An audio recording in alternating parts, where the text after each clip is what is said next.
tanghali sa ating lahat. Nagpapasalamat po ako dahil nagkaroon naman tayo ng pagkakataon na mapag-usapan kung anong mga bagay at mga issues concerning our nation today. So I will be accepting your questions now. Maraming pong salamat. Thank you, sir. Melalis Moras from PTV4. Hi, good morning po, Kong Zia. Kahapon idinaos na yung final interagency meeting para sa SONA 2025. Kayo po bilang isang mambabatas, meron na po ba kayong wish list o mga nais marinig sa magiging talumpati ng presidente sa nalalapit na SONA? Una sa lahat, ako sa ngayon, no, very important na malaman. Personally, I would say, because I'm one of those members who have filed for the total ban of e-gambling. No? Dahil alam po natin ito, hindi lang ito nakaka-apekto sa ating mga kabataan sa ngayon, sa ating marginalized sector. Ito yung pinaka-issue dito is it may not only be but a concern of mental health problem because it is very addictive. It may also be a problem it may also turn into a police problem, no? Security problem kung hindi nagmasok po ito. So I would like to know the clear direction of this administration when it comes to regulating this kind of industry, emerging industry. Pangalawa, I also would like to know directly from the SONA, from the President himself, what would be the necessary reforms in terms of upholding accountability and transparency in all of our government transactions, especially those public officials involved. How do we manage to perfectly allow the utilization of confidential funds, intelligence funds, so that it can also be used, implemented according to what the law demands and what the law allows. So kasi tumataas nga po ito ng clamor ng public accountability. So I hope to learn from the President on what kind of direction should we go, no, in terms of this type of effort in order to curb corruption in our government. And most especially since we've seen during the 19th Congress na meron talagang kailangan nating i-amendahan ng mga batas. That's why we have several investigations that we had. There were also individuals who came out in the open, even putting themselves at risk, yung mga sinasabi nating mga whistleblowers. So I would also like to hear from the SONA on how we can strengthen our witness protection program so that those who are coming out, in order to say the truth, inform the public kung ano yung nangyayari, ay mabigyan ng sapat na assistance. Gusto ko lang din malaman, no, kung the direction of the President insofar as our effort to support the Secretary Angara's proposal doon sa learning recovery and development skills na gusto niyang ihain. Kasi kailangan talaga ho natin mag-catch up, no, with the trend right now na we are ranking 57. So I guess DepEd really needs our support, not only of legislation, but direct implementation orders come from the executive on how we can support and help our educational sector. Thank you po, Kong. Thank you. Thank you. Thank you, Mela. Tina Pangaliban Perez from GMA7 is now recognized. Good noon, sir. Good noon. Sir, sa latest SWS survey on the impeachment, 66% of the respondents agreed. Kasama po dun sa mga taga Mindanao, where you're from, 55% po yung nag-agree rin. 19% disagreed and 15% are undecided on the issue of whether or not the VP should address the allegations in the impeachment. Your thoughts po? It's a direct expression of what the people says that what the 19th Congress did and what we continuously do, holding each officials, the Vice President in this particular matter, accountable to her actions, is a vindication from the public that there's really a clamor ng ating taong bayan na dapat yung public clamor for accountability na mga issues na hindi nasagot ay dapat masagot sa tamang paraan, which is this case, the impeachment trial. So, nagpapatunay po ito na we are on the right track.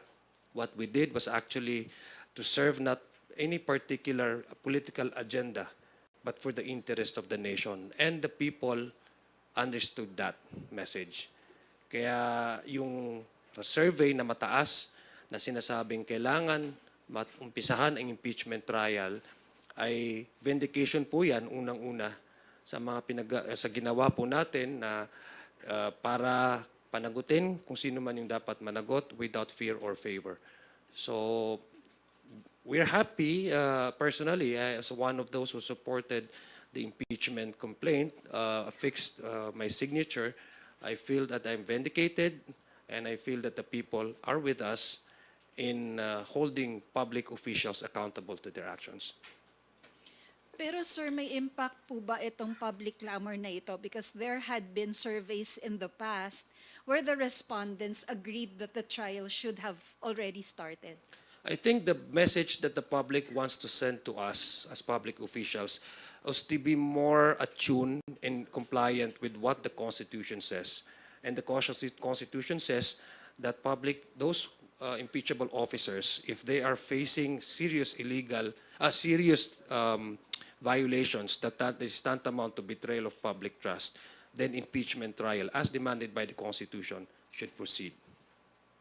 I'm up for a discussion, and I even support the amending some provisions, key provisions in the Constitution, kasi matagal na po itong Constitution na ito. Matanda na po itong, mas matanda po itong Constitution sa mga tao na nandito ngayon sa kwarto na ito. I guess we need to make sure that our Constitution is alive, dynamic, that it can also reflect the current situation, the current demand of the country. So the reason why I supported the effort to amend key provisions in the Constitution, particularly the economic provision, so that we can also be at par and compete with the international market trend.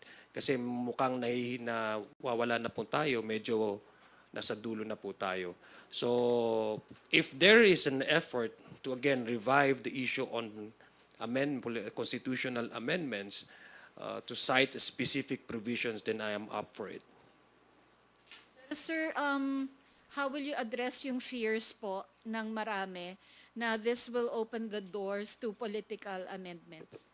Similar to what we have answered in the previous interviews such as this, na I would stick to limiting the discussion on key provisions. Hindi pag-uusapan yung political provisions ng ating Constitution. It is just merely surgical. We target what are the causes of why the country is now lagging behind in terms of socio-economic condition compared to our ASEAN neighbors, and let's stick to that and no longer delve on matters that may affect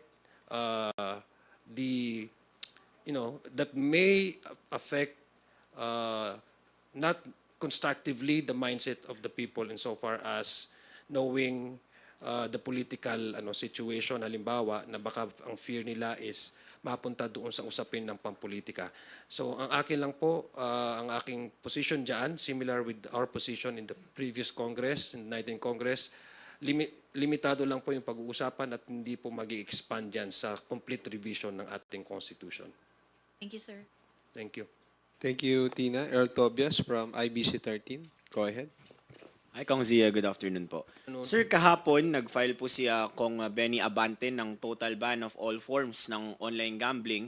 Kaya naman po, nakuha ko yung sentimento ni Attorney Chel Jokno. Ang sinusulong ng Akbayan Party List ay restriction or strict regulation. Pero kung kayo po ang tatanungin, Kong, as you've said before, gusto nyo nga na total ban sana. Kung yun po ang point of debate, saan po kayo mas papanig? Ang sa akin lang, very very basic po ang aking proposal at aking gusto. If we want to remove the poisonous tree, you uproot it, not to trim the branches. Kasi ang problema po ngayon sa e-sugal or e-gambling, mahirap talaga i-police at i-monitor dyan.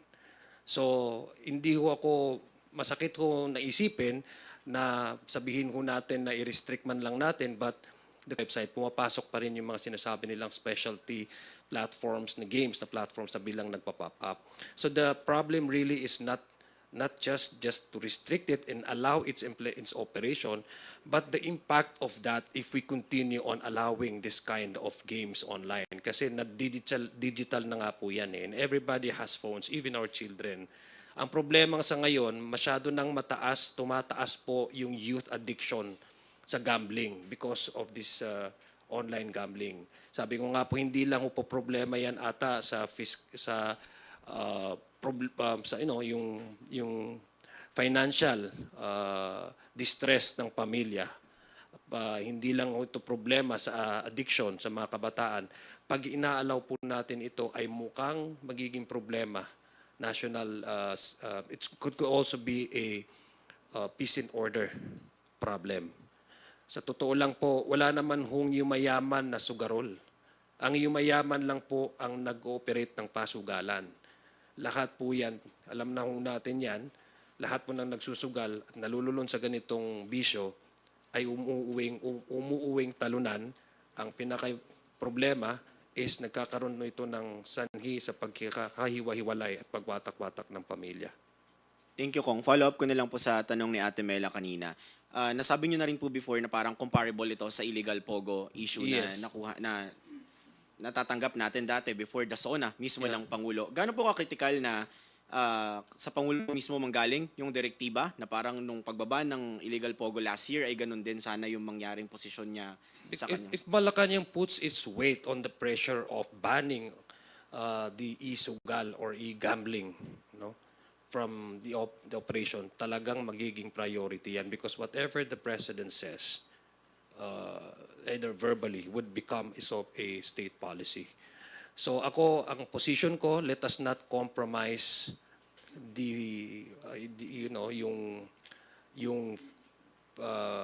yung safety, public safety, which should not compromise yung ating mga kabataan na malulong sa ganitong klaseng bisyo and the marginalized. Ang problema is yung marginalized sector minsan ang nagiging biktima.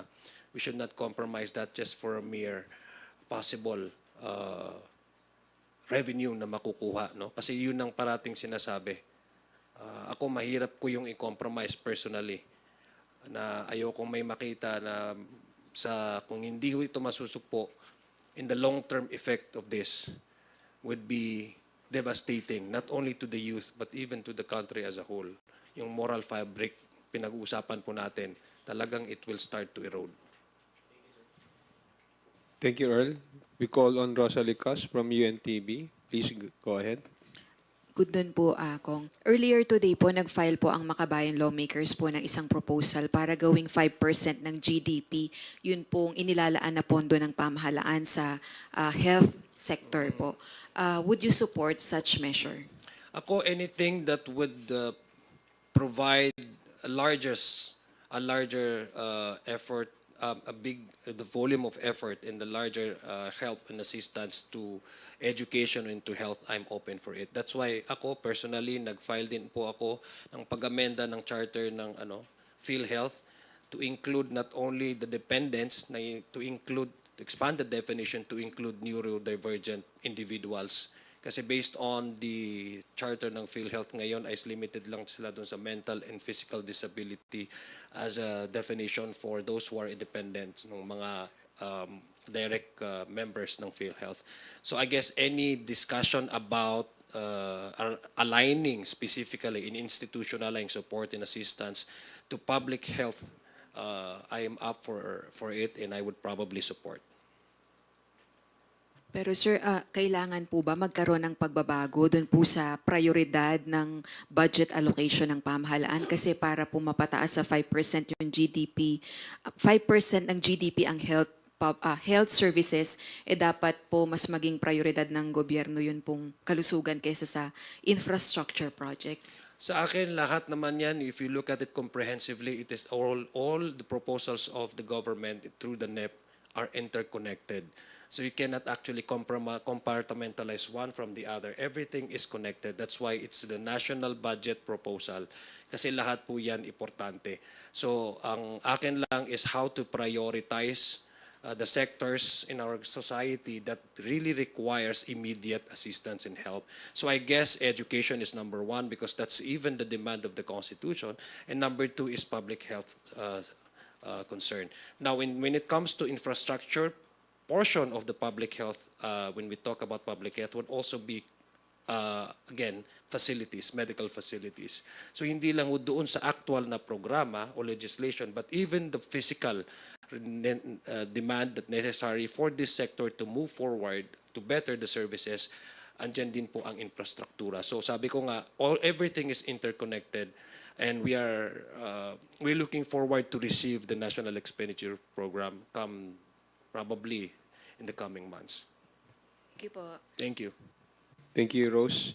We now invite Kat Puarbes from Radio Pilipinas for her questions. Sir, since nabanggit niyo na din po kanina yung tungkol po sa budget, so the President approved po yung 6.793 trillion, kung hindi po ako nagkakamali, na 2026 proposed national budget. And sabi niyo nga po, inaasahan niyo pong matatanggap na ito ng Kamara in the next coming weeks. Ano po ba yung inyo pong inaasahan for this budget? Ano po ba yung dapat asahan sa deliberation? Kayo po, ano po yung mga isusulong ninyo na sana mapondohan po ng maayos? Una po, yung budget should be a reflection of what the country needs and what our people really needs. No? Hindi lang ho ito figure. Ito ay reflection kung ano yung prioridad ng ating gobyerno. Una, sinabi ko na nga po na we have to support Secretary Angara's proposal to revive our educational system. No? Pangalawa, yung kailangan po yung itong pondo na ito at itong NEP na ito ay matulungan niya yung pagbaba talaga ng presyo ng bilihin basic services.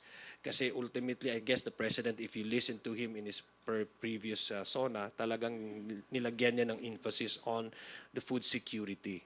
That it did so many challenges from that sector. So I think I would expect that in the coming budget proposal under the NEP, malaki pong emphasis doon yung food security, and not only education, food security, but even those efforts on how we can lower down yung mga basic commodities na para masuporta para po sa ating mga kababayan, para po talagang ma-maintain po natin, at least mas stabilize po natin yung presyo sa bilihin sa merkado kasi it goes directly to the people. You're talking about food on the table, which everybody can relate to. Sir, madagdag ko lang po dun sa budget po.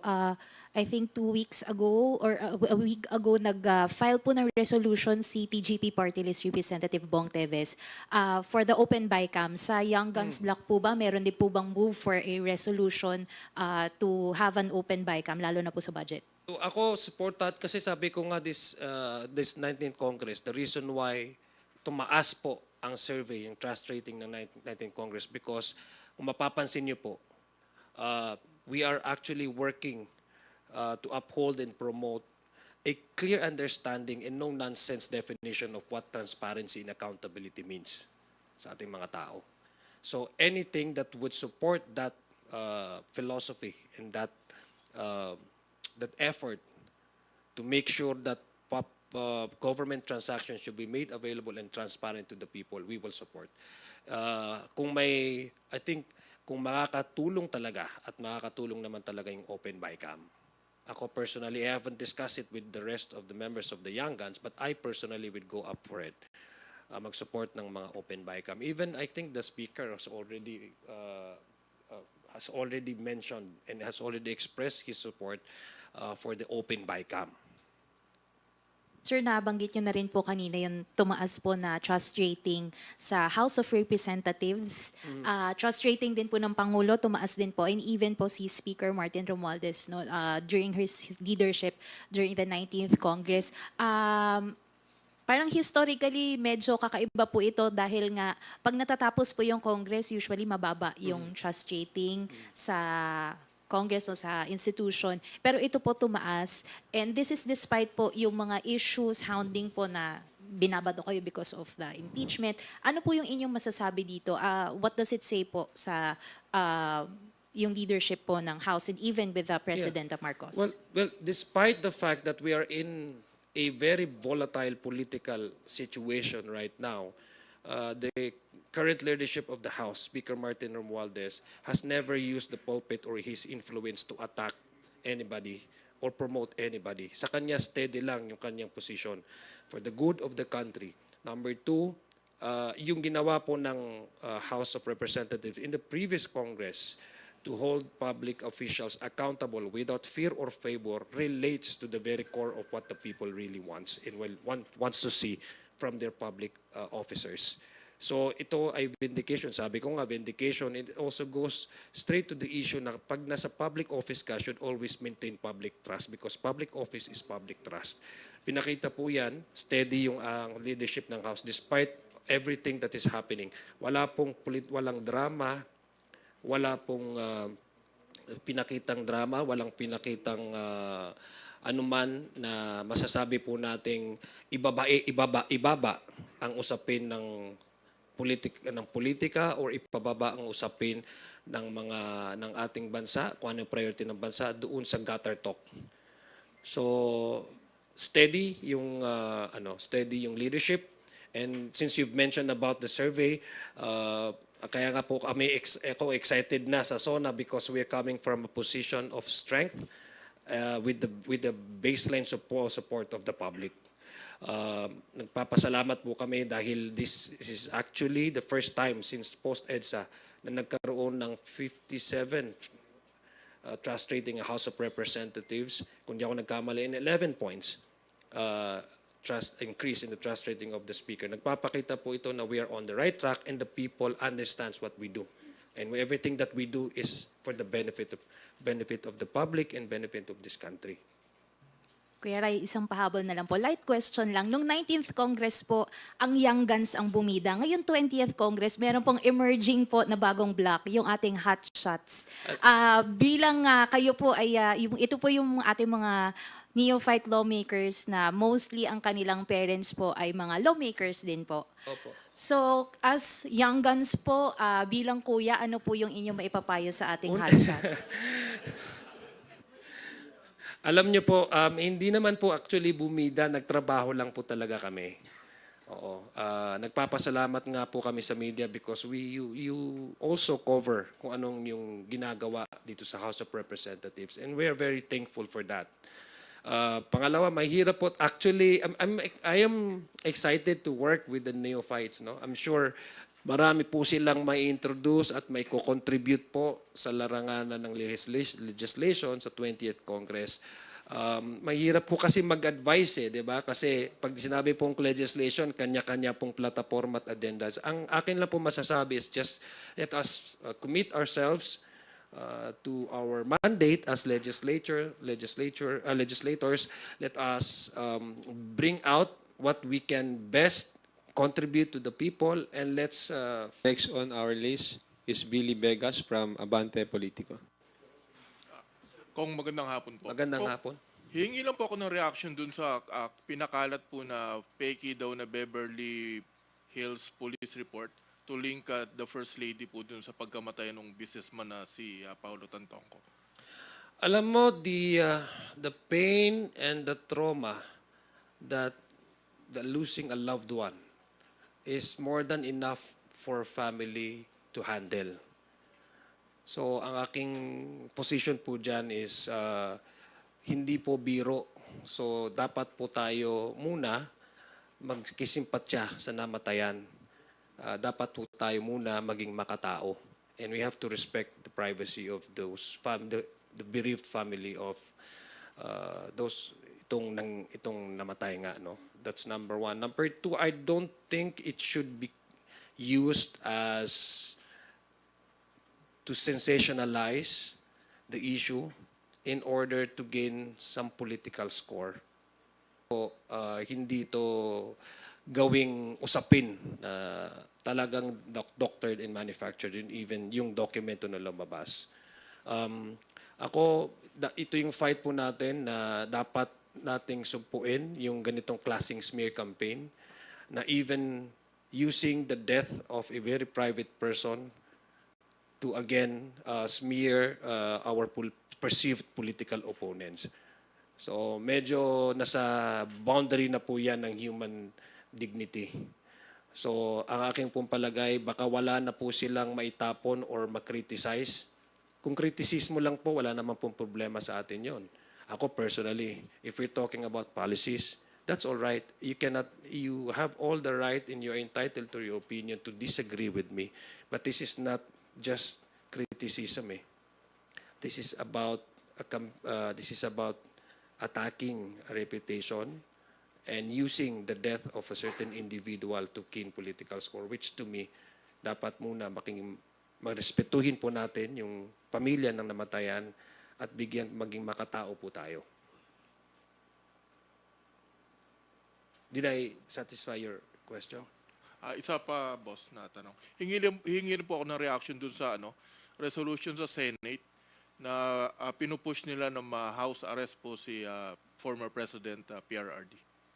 Hindi ko po nabasa yung resolution na yon, pero ako personally I respect kung ano man po mga decision ng ating mga senador because they are entitled naman kung ano yung gusto nilang isulong. Pero ang take ko po doon, this could be a double, it could go on, I could sway both ways. It could also be detrimental to the cause that they're actually pushing kasi ang family of the victims also saying to the ICC na the reason why they're opposing the interim release of the former president is because once he's out, although closely monitored, he might use some degree of influence that he still enjoys.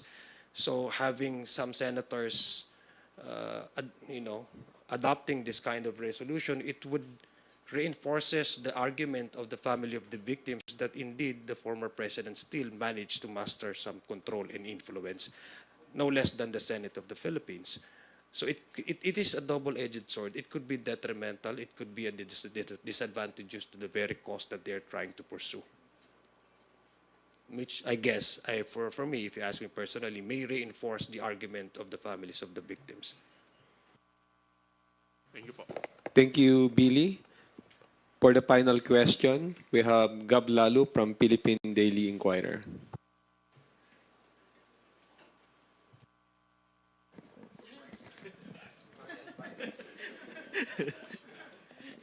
Sir, tanong ko lang kasi di ba meron pa tayong second requirement from the Senate regarding sa impeachment, yung parang certification na itutuloy pa rin ng 20th Congress. Meron na bang usap-usapan dito, sir? Meron na bang lumapit sa inyo about the resolution or meron na bang numbers to actually comply with the second requirement? What do you mean, the second requirement, yung certification? What's actually the exact question? Ano po ba pa? Sorry di ko na, Do we have the numbers? I mean, sir, meron na bang discussions about that for the 20th Congress? Kumbaga, meron na bang lumapit sa inyo to say na, we will file a resolution, we need the support of of lawmakers to certify na itutuloy pa nga ng 20th Congress yung pursuit of the impeachment case? Yung in terms of, kasi yung continuation of the impeachment trial is actually born out from the issue of the challenge for jurisdiction. So I guess the issue on jurisdiction has already been settled. Kasi nag-convene na nga impeachment trial. So whether or not the 20th Congress, the Senate convening into impeachment court in the 20th Congress is concerned, that has already been answered by the Senate. Number two, your question whether somebody approached me, I still stand on my previous position that I support anybody, any officers, especially if the allegations are backed up by concrete hard evidences to hold all officers accountable to their actions. Sinusuportahan ko yan. And it's very clear, it's out in the public, 200 plus. Hindi ko lang eksakto, 215 ba? Yung 215 members of the House of Representatives signed the impeachment complaint and voted in favor of transmitting the impeachment 7 in verified impeachment complaints to the Senate. Number 3, I still stand. Number 3 is I would respect and maintain that the PROSEC, the House of Representatives, would be ready for whatever eventualities that may happen. That we have capable lawyers, congressmen, members of the House, congressmen, congresswomen, and congressmen, congress members will also be in the prosecution team to pursue and to work, and to comply with whatever whatever the orders of the courts would ask them to provide. Sir, isa na lang. Malapit na Gawin kasi... mo lang dalawa. Malapit na kasi yung budget season, sir. Are you willing again to sponsor the budget of the OVP? Ako, I'm open to any task given to me. I am up for the challenge. Kung if the leadership finds it necessary that I should take any agencies that they deem fitting to my kung ano yung kaya ko, and then I would accept that. The challenge. So sir, parang medyo sumakit yung ulo niyo nung nakaraan. Paano Alam mo, kaya pag nasa serbisyo publiko ka, hindi mo maiwasan. Actually, ang nag-inspire sa'yo at saka nagpupush sa'yo sakit ng ulo. Kasi kung wala kang sakit ng ulo, wala ka sa serbisyo publiko. Pahabol, Marian Enriquez from TV5. Sir, sorry. Hindi. Sir, meron lang pong, baka pwede magpa-comment po. Kasi sinabi daw po ni Senator Joel Villanueva sa informal meeting nila, August 4, ang tinitidnan na pag-convene ng impeachment court at pag-oath ng senator judges. That's a week after po ng pag-open ng first regular session ng 20th Congress. Your comment on that? Matagal na po namin sinasabi, nirerespeto po namin ng Senado ang kanilang timeline. 5 buwan na po kaming nag-antay, more than 5 months. 5 buwan din po kaming pinapakita ang aming respeto sa Senado bilang isang impeachment court.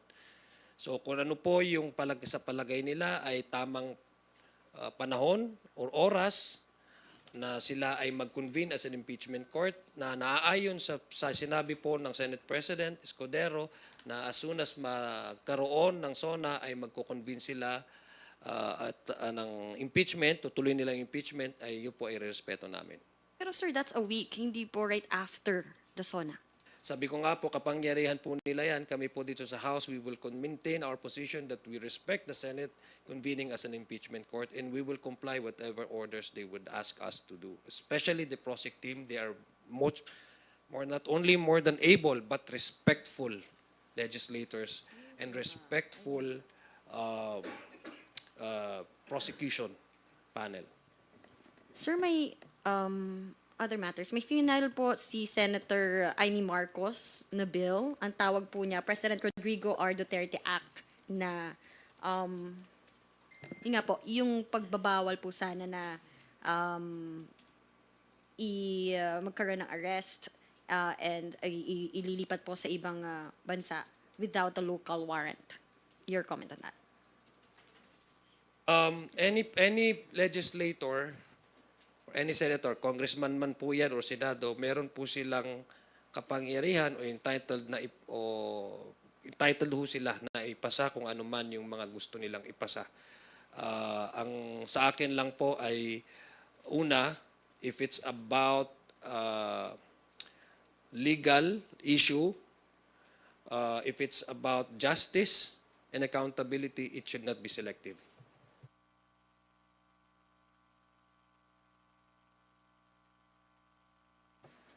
Follow-up? Go ahead, Rose. Sorry po, follow-up ko lang. Since ang title din ng bill ay President Rodrigo Duterte Act, sa tingin niyo po selective tong bill na to?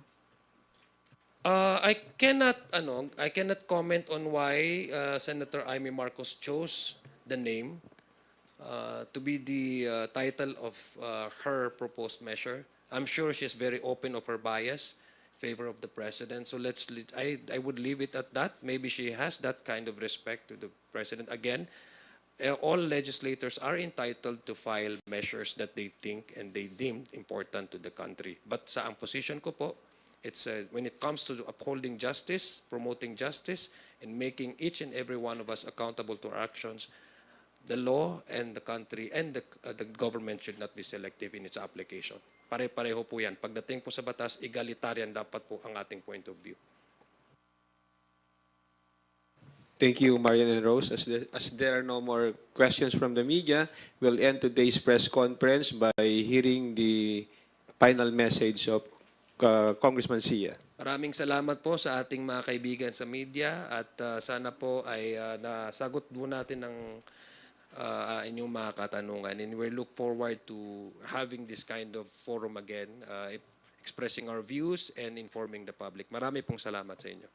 Maraming salamat po uli. Lanao del Sur, 1st District Representative Zia Alonto Adiong, one of the leaders of House Young Guns. Sa inyong lahat, maraming salamat. Magandang tanghali.